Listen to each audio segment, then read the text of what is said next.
ओम श्री गणेशाय नमः। श्री सरस्वत्यै नमः। श्री परम गुरुवे नमः। लेत सदा शुद्धि दीन की सकल दया के धाम।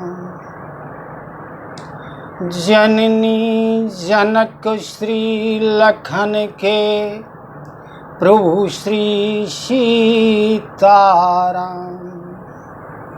प्रिय स्नेही जन, सुहृद जन, संबंधी जन एवं भगवत कथा रस के रसिक जन, सभी को मेरा सादर प्रणाम। कल की कथा में भगवान ने मनु एवं शत्रुपा को प्रकट होकर के दर्शन दिया। किस रूप में दर्शन दिया, कैसी शोभा है भगवान श्री रामचंद्र जी। हमारे गोस्वामी तुलसीदास जी ने लिखा है, मनु और शत्रुपा ने प्रत्यक्ष दर्शन किया। हम और आप मानसिक रूप से यहीं से उनका दर्शन करें, उनकी शोभा देखें। भगवान की शोभा कैसी है।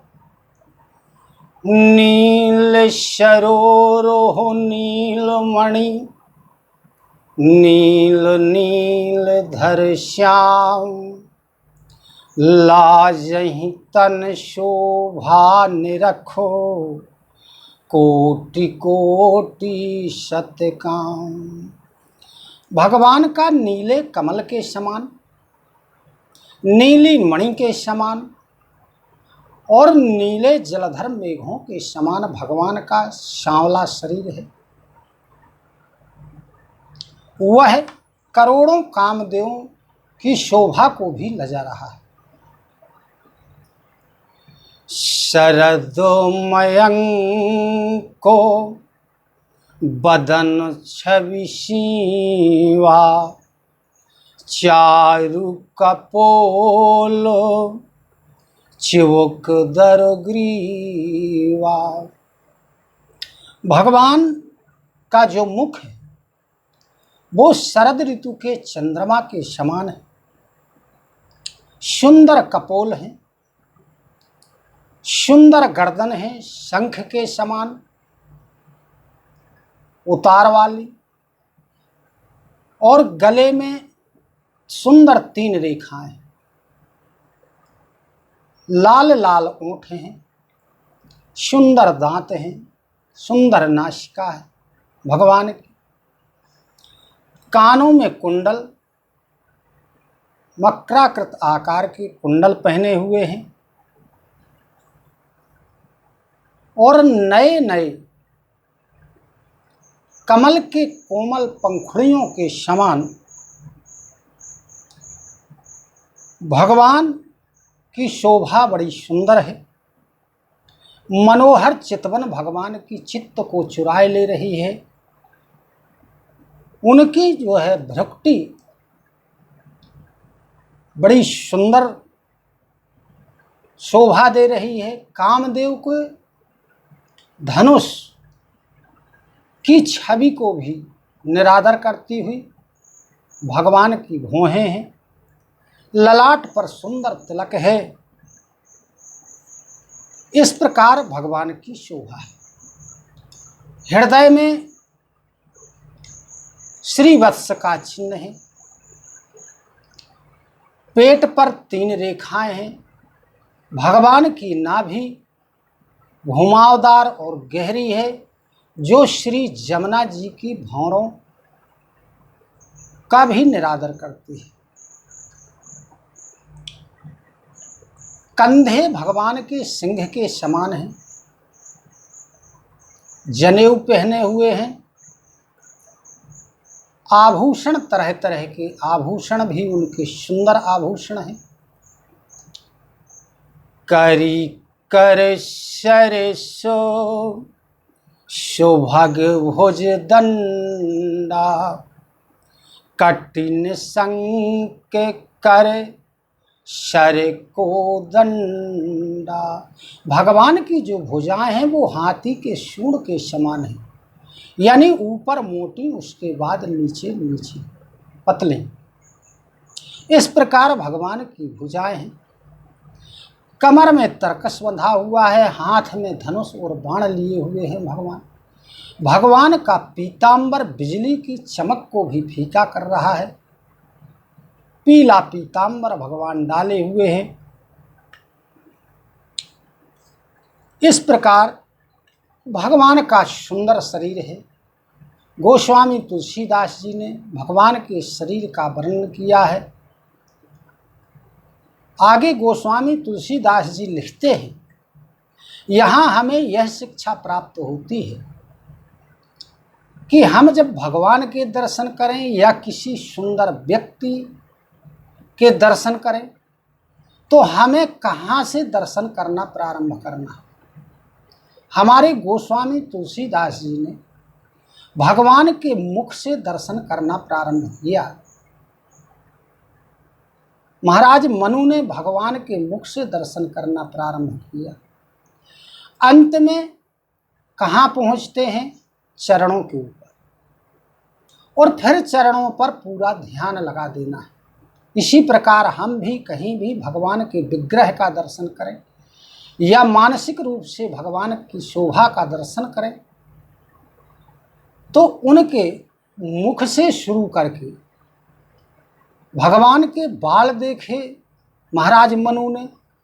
गोस्वामी तुलसीदास जी लिखते हैं कि भगवान के बाल काले और घुंघराले, ऐसा लगता है मानो भौरों के झुंड बैठे हुए।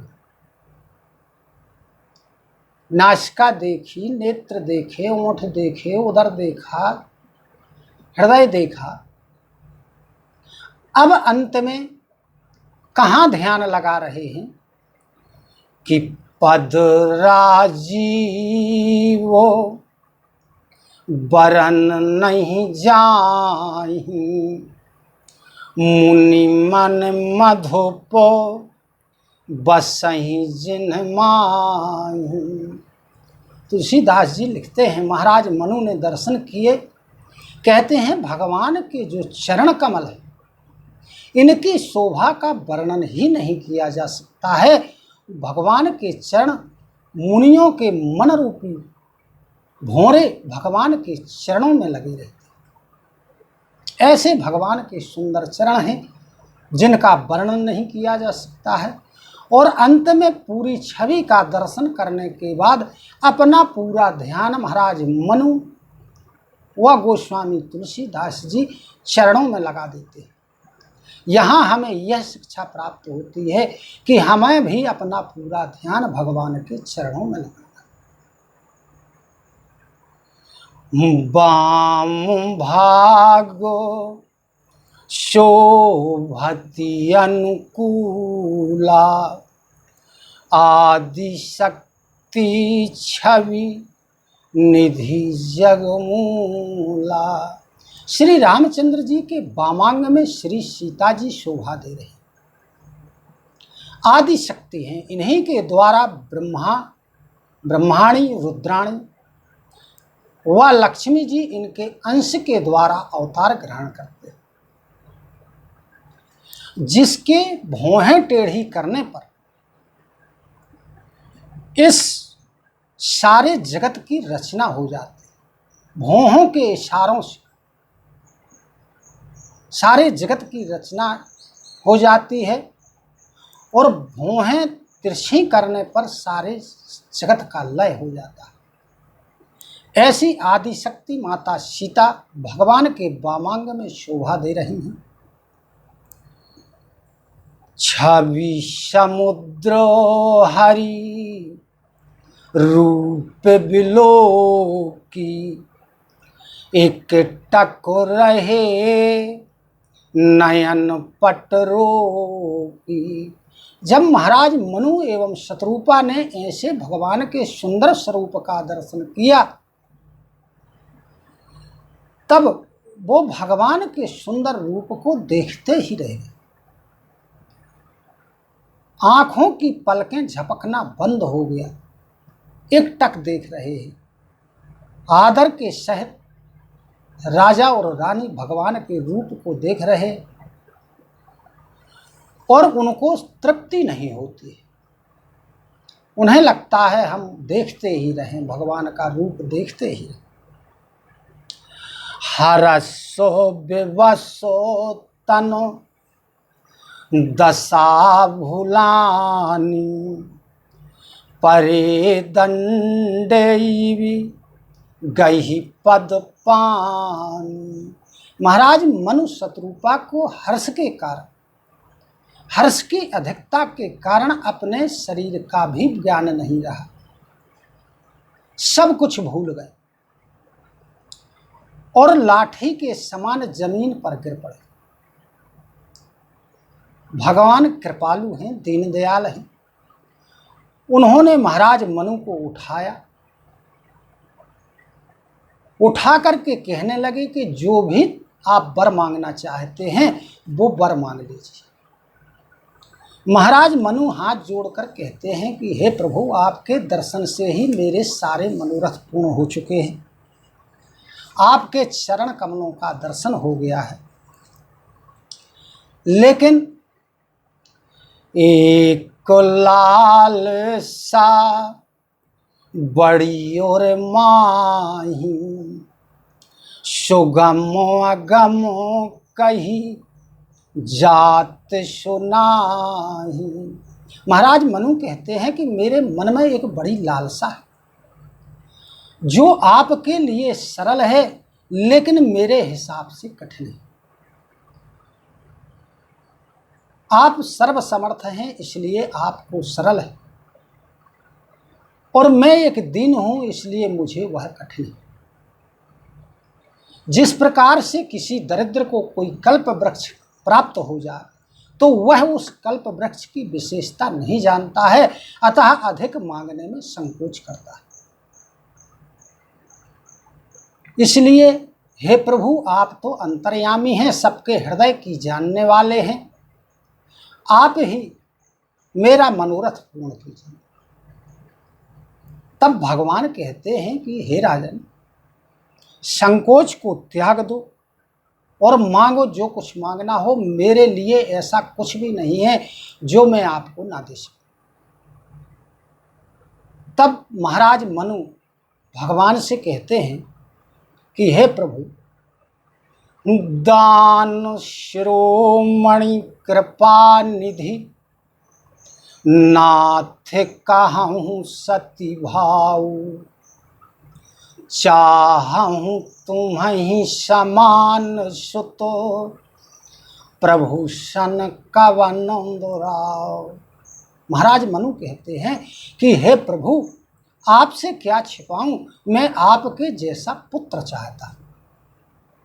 तब भगवान महाराज मनु से बोले कि मैं अपने जैसे कहाँ खोजूंगा, मैं स्वयं आपका पुत्र बनके आपके यहाँ आऊँगा। उसके बाद भगवान श्री रामचंद्र जी माता शत्रुपा से बोले कि आप क्या मांगना चाहते हैं। तब माता शत्रुपा कहती हैं कि जो चतुर राजा ने मांगा है मुझे वही अच्छा है, मेरे लिए वही अच्छा है। परंतु हे प्रभु, यह बड़ी ढिठाई होगी, आप भक्तों का हित करने वाले हैं, आप अनादि ब्रह्म हैं, सारे जगत के स्वामी। ऐसा समझते हुए मन में संशय हो रहा है। फिर आपने जो कहा वही सत्य है। अब भगवान से माता शत्रुपा कहते हैं कि जे निज भगतो नाथो तवहि, जो सुख पावहि जो गति लहेहि। कि हे प्रभु, जो आपके परम भक्त हैं, निज भक्त हैं, निज सेवक हैं, उनको जो गति प्राप्त होती है, जो भक्ति प्राप्त होती है, सोई सुख सोई गति सोई भगति सोई निज चरण स्नेहु, सोई विवेक सोई रहन प्रभु, हमहि कृपा करि देहु।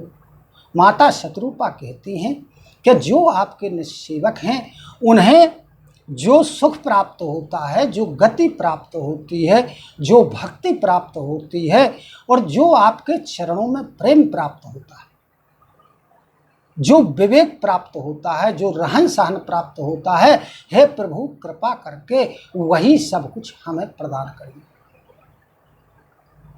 सुनि मृदु गूढ़ है रुचिर वर रचना, कृपा सिंधु बोले मृदु वचना। इस प्रकार माता शतरूपा की वचनों की रचना को सुन करके भगवान प्रसन्न हो गए और भगवान कोमल वाणी में माता शतरूपा से कहते हैं कि हे माता, मातु विलोक मातु विवेक, अलौकिक तोरे कबहु न मिटाहि अनुग्रह मोरे।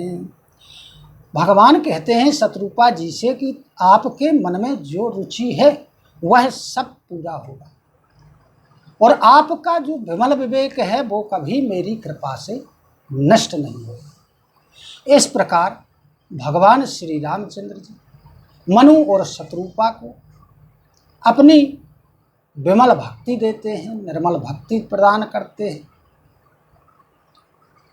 और महाराज मनु के द्वारा जो वरदान मांगा गया उसके लिए एक मस्त कहते। आज की कथा को यही विराम, इसके आगे की कथा कल हम आप पुनः श्रवण करेंगे। इसी के साथ जय श्री राम, जय श्री कृष्ण। सभी को सादर नमन, सादर प्रणाम, धन्यवाद।